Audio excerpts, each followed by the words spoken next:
मेरी बेटी अंधी थी और मेरे पति उसकी शादी नहीं करना चाहते थे क्योंकि बेटी के अंधी होने की वजह से वह चाहते थे कि वह हमारे पास ही रहे। लेकिन एक दिन मैंने एक अच्छा रिश्ता देखकर उसकी शादी कर दी। शादी के बाद बेटी फ़ोन पर कहती, माँ मैं बहुत खुश हूँ, आपको आने की ज़रूरत नहीं है। इसी तरह 3 महीने गुजर गए तो एक दिन पति मुझे साथ लेकर बेटी के घर चले गए। दरवाज़ा खुलते ही वह चौंक गए और जब मैंने बेटी से दामाद का पूछा तो बोली उन्होंने ही दरवाज़ा खोला था। मैं तो चकरा के रह गई और पति ने गुस्से में। मैं 3 महीने बाद आज अपनी बेटी के ससुराल जाने वाली थी। आज से पहले जब भी उससे बात हुई थी तो फ़ोन पर ही बात हुई थी। मैं रोज़ अपनी बेटी से फ़ोन पर ज़रूर बात किया करती और वह मुझे बहुत खुश दिखाई देती। उसकी खुशी से भरी आवाज़ सुनकर मेरा दिल खुश हो जाता और मैं अपने पति से कहती कि देखो, तुम कहते थे कि अपनी बेटी की शादी नहीं करवाऊँगा, उसे हमेशा अपने पास रखूँगा क्योंकि वह अंधी है। मगर अब देखो वह कितनी खुश है। अपने पति के साथ उसकी ज़िंदगी तो खुशियों से भर चुकी है। बस अब मैं यही प्रार्थना करती हूँ कि मेरे भगवान मेरी बच्ची को हमेशा खुश रखें। मेरे पति ने भी गहरी सांस लेकर कहा, हाँ, मैं तो समझ रहा था कि हमारी बच्ची अंधी है, कुछ देख नहीं सकती। भला शादी के बाद ससुराल के काम काज में कैसे हाथ बटा पाएगी। मुझे कहाँ पता था कि इतने अच्छे ससुराल वाले मिल सकते हैं, जो मेरी बेटी का इतना ज़्यादा ख्याल रखेंगे और उससे इतनी मोहब्बत करेंगे। लोगों की तो बड़े-बड़े महलों में रहने वाली बेटियां भी इतनी खुश नहीं है, जितनी हमारी बच्ची आंखों की रोशनी ना होने के बावजूद इतनी खुश है। बेटी दूसरे शहर में रहती थी और यहाँ से वह जगह 6 घंटे की दूरी पर है। एक दिन मैंने सपने में देखा कि मेरी बच्ची परेशान बैठी है, रो रही है और उसका पति भी उससे लड़ झगड़ रहा है। मेरी अंधी बच्ची रो रो कर परेशान हो रही है और बार बार अपने माँ बाप को आवाज़ दे रही है। यह दृश्य मैंने देखा तो मुझसे रहा नहीं गया। फौरन उठकर अपने पति से कहने लगी कि मुझे कल ही मेरी बेटी के पास लेकर जाओ। ना जाने क्यों मुझे यह इतना भयानक सपना आया था। मैंने अगले ही दिन अपने पति को साथ लिया और अपनी बच्ची के यहाँ जाने लगी।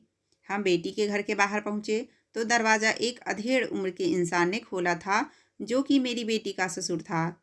जैसे ही उसने दरवाज़ा खोला तो हमारे चेहरे पर मुस्कुराहट थी, मगर ना जाने क्यों हमें वहाँ खड़ा देखकर उसके चेहरे पर अजीब सी परेशानी थी, जैसे उनको हमारे यहाँ आना बिल्कुल ही पसंद ना आया हो। मैंने एक नज़र दिव्या के ससुर को देखा, जिसके चेहरे की हवाइयाँ उड़ चुकी थी। हमारे दिल में खतरे की घंटियाँ बजने लगी। हम अपनी बेटी से मिलने के लिए घर के अंदर दाखिल हो गए। जैसे ही घर में दाखिल हुए, हमारी बेटी अपने कमरे में बैठी थी, जिसके पास कई तरह के फल काट कर रखे हुए थे और वह बिल्कुल महारानियों की तरह बैठी हुई फल खा रही थी। हमारे कदमों की आहट तो वह बचपन से ही पहचान लेती थी। जैसे ही माँ बाप के कदमों की आहट उसके कानों तक पहुंची, वह फौरन उठ बैठी। आसपास चेहरा फिराकर कहने लगी, माँ पापा क्या आप दोनों आए हैं। इतना कहकर वह आगे बढ़ी और हम दोनों ने अपनी बच्ची को अपने सीने से लगा लिया। उससे लिपट कर रोने लगे और उसे चूमने लगे। हमने जैसा सोचा था वैसा कुछ भी नहीं था। तभी बेटी का ससुर भी वहीं कमरे में चला आया और कहने लगे कि आप लोग बैठिए, मैं आपके लिए ठंडा पानी लाता हूँ। हम अभी बेटी के पास बैठे ही थे कि मैंने कहा, बेटा दामाद जी कहीं दिखाई नहीं दे रहे हैं। यह सुनकर मेरी बेटी हैरानी से मेरी तरफ देखने लगी और कहने लगी कि माँ यह क्या कह रही हो, मेरे पति तो सामने खड़े हैं। बेटी के हाथ के इशारे की तरफ जब मैंने देखा तो मेरी रूह कांप गई, क्योंकि सामने तो माँ प्यास लगी है। मैं गहरी नींद में थी जब बेटी की आवाज़ से मैं उठ बैठी। एक नज़र बेटी की तरफ देखा, जो सामने पलंग पर बैठी हवा में हाथ लहराती हुई मेरे पलंग को ढूंढ रही थी। बेटी को देखकर मैंने एक गहरी सांस ली और उठकर पानी का गिलास भरकर बेटी को अपने हाथों से पानी पिलाने लगी। मुझे हर बार अपनी बेटी की हालत पर बहुत डर सताता था। अगर कोई इस चाँद से चेहरे को देखा तो उसे घमंड होता। जो एक बार मेरी बेटी को देख लेता, वह दूसरी बार ज़रूर उसे नज़र उठाकर देखा करता था। आखिर मेरी बेटी थी ही इतनी सुंदर। मगर जब किसी को पता चलता कि वह अंधी है, तो वह कानों को हाथ लगाकर रह जाता। कहने लगते, माँ बाप के किसी बड़े पाप की सज़ा होगी, जो इतनी सुंदर बच्ची पैदा हुई और वह भी अंधी। वरना दुनिया में इतने हसीन लोग बहुत कम ही देखे जाते हैं। जब मैं अपनी बच्ची को यूं चुपचाप एक जगह बैठे हुए देखती तो मेरा दिल टूट जाता। मेरी तो तमन्ना थी कि यह रंग-बिरंगी दुनिया देख सके, अपने माँ-बाप को पहचान सके। मगर उसने तो सिर्फ़ अपने हाथों से ही हमारे चेहरे के नए नक्श पहचान रखे थे। वह चीज़ों को महसूस करती थी, थोड़ा बहुत चल फिर सकती थी और हमारी आहट से हमें पहचान सकती थी। मैंने बेटी को पानी पिलाया, एक गहरी नज़र अपने सोते हुए पति पर डाली, जो दिन भर का थका-हारा अब अपने बिस्तर पर लेटा था। दिव्या हमारी जान से भी ज़्यादा प्यारी थी। दुनिया वाले इसके बारे में जो भी सोचते, मगर हमारी तो जान बेटी में बसा करती थी। जब दिव्या जवान हुई, तो मेरे दिल में अजीब से ख्याल आने लगे। मैं अपनी इस अंधी बेटी में भी गुण तलाश करने लगी। जब भी गाँव में किसी लड़की की शादी की खबर सुनती, तो मेरा दिल भी करता कि मैं अपनी बेटी की शादी करूँ। यह सिर्फ देख नहीं सकती, मगर घर को बहुत अच्छे से संभाल लिया करती थी। मैं इन्हीं ख्यालों में गुम बैठी थी, जब एक दिन मेरे पति घर वापस आए। पापा के कदमों की आहट सुनते ही मेरी बेटी फौरन उठी और दीवारों का सहारा लेते हुए किचन में चली गई। उसने पानी भरा और पापा के लिए पानी लेकर आई। कहने लगी, पापा पानी पी लीजिए, बहुत थक गए होंगे।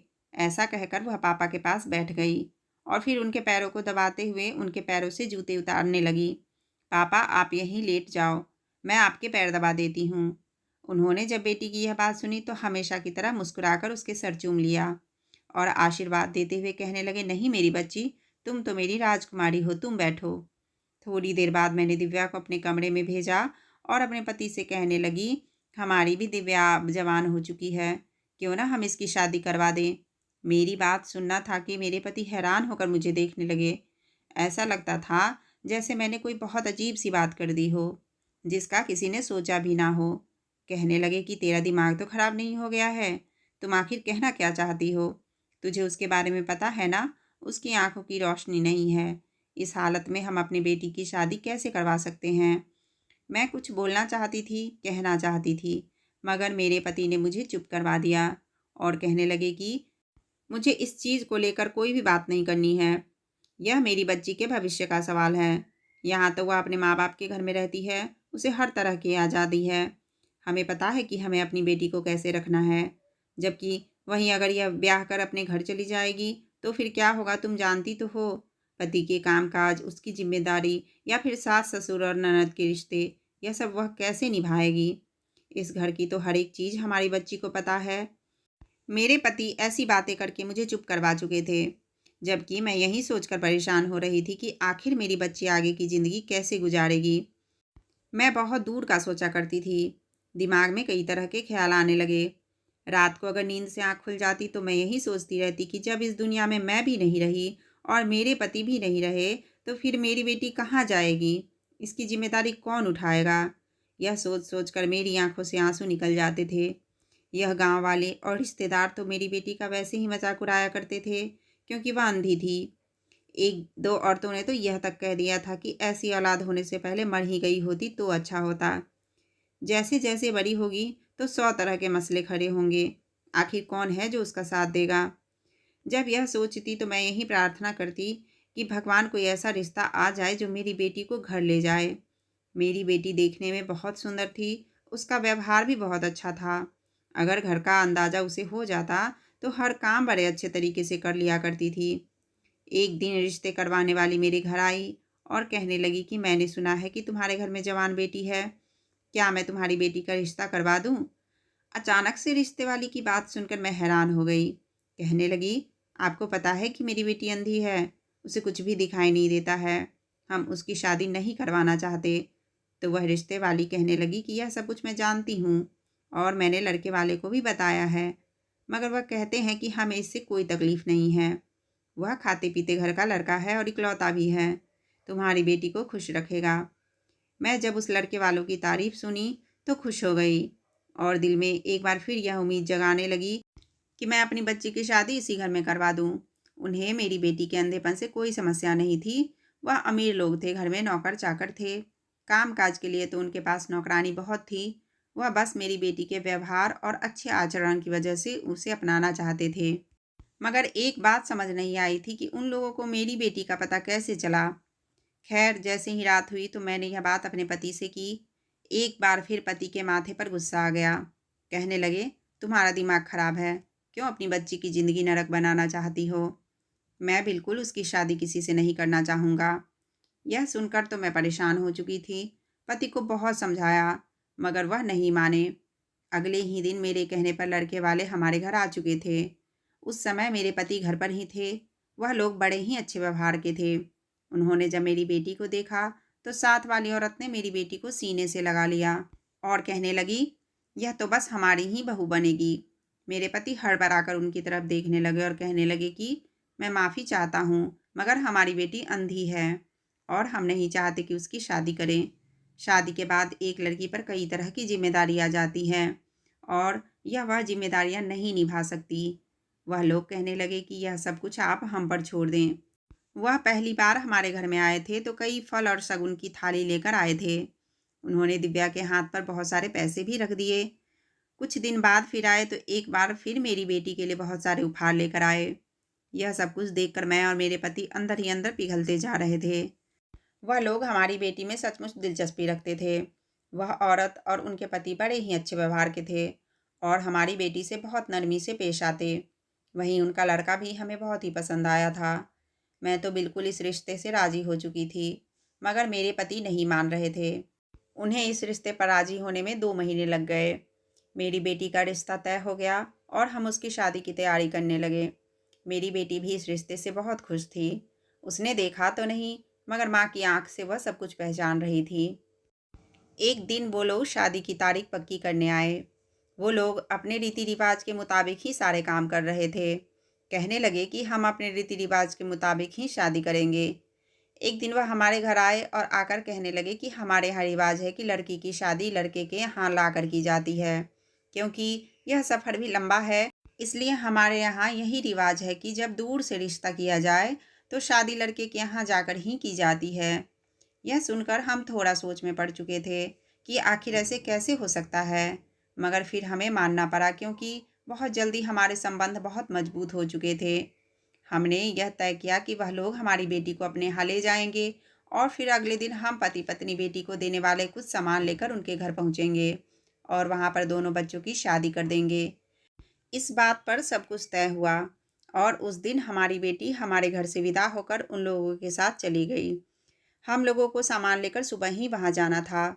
अगले दिन जब हम गाड़ी में सामान रखकर अपनी बेटी के यहाँ जाने लगे तो रास्ते में एक एक्सीडेंट हो गया था, जिसकी वजह से रास्ता बंद था। मजबूरन हमें दूसरे रास्ते से जाना पड़ा। जाते जाते हमें बहुत देर हो गई थी।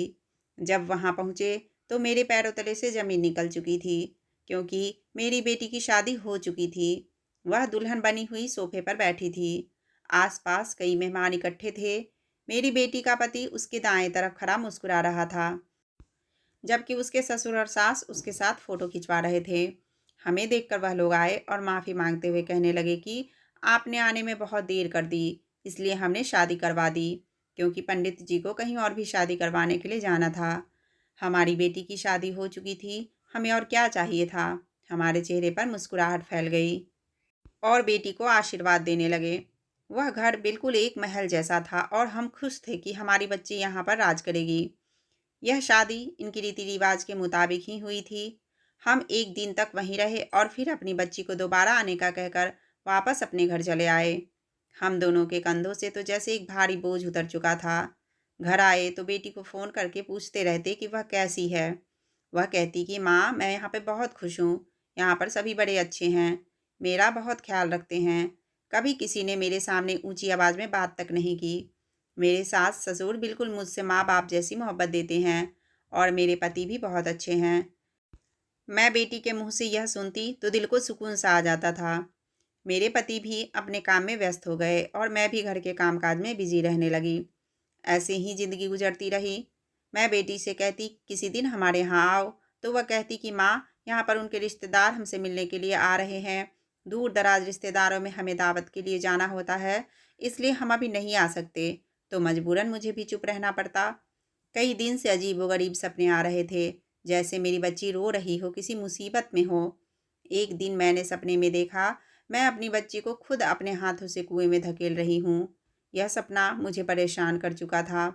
उस दिन बेटी को फ़ोन किया और बोली कि मैं तुमसे मिलना चाहती हूँ, तुम खुश तो हो ना? मेरी बेटी मुस्कुराकर कहने लगी, हाँ माँ, मैं बहुत खुश हूँ। खुशी तो जैसे उसके शब्दों से ही जाहिर हो रही थी। कहने लगी कि आपको यहाँ पर आने की ज़रूरत नहीं है। मैं बहुत खुश हूँ और खुद ही आपके यहाँ कुछ दिन बाद आऊँगी। इसी तरह 3 महीने गुजर चुके थे, मगर ना मैं अपनी बेटी से मिलने के लिए गई थी और ना ही मेरी बेटी हमारे यहाँ आई थी। अब तो मुझे अपनी बच्ची की बहुत ज़्यादा याद आने लगी थी। जी चाहता था कि दौड़कर अपनी बच्ची के पास पहुँच जाऊँ, मगर ऐसा हो नहीं सकता था। एक दिन मैं यूँ ही बैठी रोने लगी, क्योंकि बेटी की याद तो जैसे मेरे दिल चीरने लगी थी। पति भी मेरे साथ ही उदास हो गए, कहने लगे, कल ही हम अपनी बच्ची से मिलने के लिए उसके शहर जाएंगे। अगले ही दिन सुबह सुबह हम दोनों पति पत्नी बहुत से फल और मिठाइयाँ लेकर अपनी बेटी के यहाँ जाने लगे। बस का सफ़र तय करने के बाद हम अपनी बेटी के घर तक पहुँच चुके थे। दरवाजे पर दस्तक दी तो कुछ देर के बाद बेटी के ससुर ने दरवाज़ा खोला। हम तो समझ रहे थे कि हमें देखकर वह मुस्कुराएंगे, मगर उनके चेहरे पर तो अजीब सी परेशानी आ गई थी। उनका रंग पल भर में फीका पड़ चुका था। वह डरे हुए चेहरे के साथ हमारी तरफ देखने लगे। हम घर के अंदर दाखिल हुए तो हमारी बेटी अपने कमरे में बैठी आराम कर रही थी। बेटी ने हमारे कदमों की आहट सुनी तो फौरन उठकर हमारे सीने से लग गई और खुशी के मारे रोने लगी। मैं भी अपनी बेटी को चूमने लगी और बोली कि बहुत याद आ रही थी। इस वक्त घर में दिव्या और उनके ससुर के अलावा और कोई भी नहीं था। हम वहाँ पर कुछ देर बैठे और बेटी से पूछने लगे। वह तो वाकई बड़ी खुश लग रही थी। यह देखकर तो मेरे दिल को सुकून मिल गया। बेटी के ससुर भी वहीं कमरे में ही बैठे थे। हमें बैठे हुए काफ़ी देर हो गई तो मैं बेटी से कहने लगी कि दामाद जी कहाँ हैं, अभी तक घर नहीं आए। तो बेटी कहने लगी, क्या बात कर रही हो माँ, मेरे पति तो यहीं सामने बैठे हैं जो आपसे बात कर रहे हैं। मेरे तो सर पर पहाड़ टूट पड़ा। सामने तो बेटी के ससुर बैठे थे। मैं बेटी से कहने लगी कि क्या कह रही हो बेटा, तुम्हारे पति तो यहाँ पर कहीं नहीं है, यह तो तुम्हारे ससुर हैं। मेरी बेटी फौरन बौखलाकर खड़ी हो गई, कहने लगी कि नहीं माँ, मेरा तो कोई नहीं है, मैं तो अपने पति के साथ इस घर में रहती हूँ। मेरे पति गुस्से से उठ खड़े हुए और बेटी के ससुर को कहने लगे, यह क्या कह रही है, आपका बेटा कहाँ है। हम तीनों ही हैरानी में थे, कुछ समझ नहीं आ रहा था। तभी वह इंसान जिसकी उम्र 50 के आसपास थी, गला साफ करके कहने लगा कि आपकी बेटी दिव्या मेरी ही पत्नी है। यह खबर तो हम पर पहाड़ बनकर टूटी थी। मेरे पति आगे बढ़कर उस इंसान को पकड़कर कहने लगे कि यह क्या बकवास कर रहे हो, यह तुम्हारी बहू थी। वह कहने लगे कि ऐसा नहीं है, दरअसल मैं अपना घर बसाना चाहता था। यह धन दौलत मेरे पास बहुत थी, मगर मैं अभी कुंवारा था। मैंने अपने सभी बहन भाइयों को ब्याह दिया था, वह दूसरे देश में जाकर बस गए। जब मैंने शादी करने का सोचा तो कोई भी मुझसे शादी करने को तैयार नहीं था, क्योंकि मेरी उम्र हो चुकी थी। इसलिए रिश्ते वाली को कहा कि जैसे भी करके मेरी शादी करवाओ। उसने मुझे आपकी बेटी के बारे में बताया तो मैं शादी के लिए तैयार हो गया और दिव्या मुझे दिल ही दिल में अच्छी लगने लगी थी। मैं जानता था कि आप अपनी बेटी की शादी मुझसे नहीं करवाएंगे, इसलिए सारा प्लान मैंने बनाया था और फिर शादी वाले दिन भी मैंने आपके आने से पहले ही शादी कर ली, ताकि आप लोगों को पता ना चल सके कि आपकी बेटी की शादी किससे हुई है। यह खबर हम तीनों पर ही बिजली बनकर टूटी थी। मेरे पति तो गुस्से से उस इंसान को मारने लगे। दिव्या रो रही थी। हमने उसी समय अपनी बच्ची को साथ लिया और वापस घर चले आए। इसके बाद दिव्या का पति कई बार आया और माफ़ी मांगने लगा।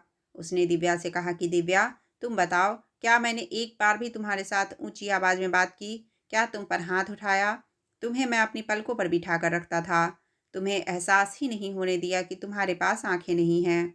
दिव्या भी दिल ही दिल में अपने पति को पसंद करने लगी थी। कहने लगी कि हाँ माँ, मैंने ना तो इनका चेहरा देखा, ना ही इनका शरीर। मैं तो बस व्यवहार और उनकी मेरे साथ मोहब्बत देखकर इनसे प्यार करने लगी हूँ। हमने जब देखा कि हमारी बेटी उस इंसान के साथ खुश है और वह भी हमारी बेटी का बहुत ख्याल रखता है, तो मजबूरन हमने अपनी बेटी को उस इंसान के साथ विदा कर दिया। उस इंसान की मोहब्बत में कोई कमी नहीं आई थी। वह हमारी बेटी को अपने घर की इज्जत बनाकर रखने लगा। मेरी बेटी ने एक खूबसूरत से बच्चे को भी जन्म दिया। उनकी ज़िंदगी में खुशियाँ थी। वो अपने पति के साथ खुश थी। फिर हम कौन होते हैं उसे अपने पति से अलग करने वाले। हम भी उसकी खुशियों में ही खुश हो गए। हाँ, मगर यह झूठ और धोखे से की जाने वाली शादी भूलना आसान नहीं था। कहानी अगर अच्छी लगी हो तो लाइक कर दें और चैनल पर नए आए हो तो प्लीज़ चैनल को सब्सक्राइब कर दें। वीडियो देखने के लिए आपका बहुत बहुत धन्यवाद।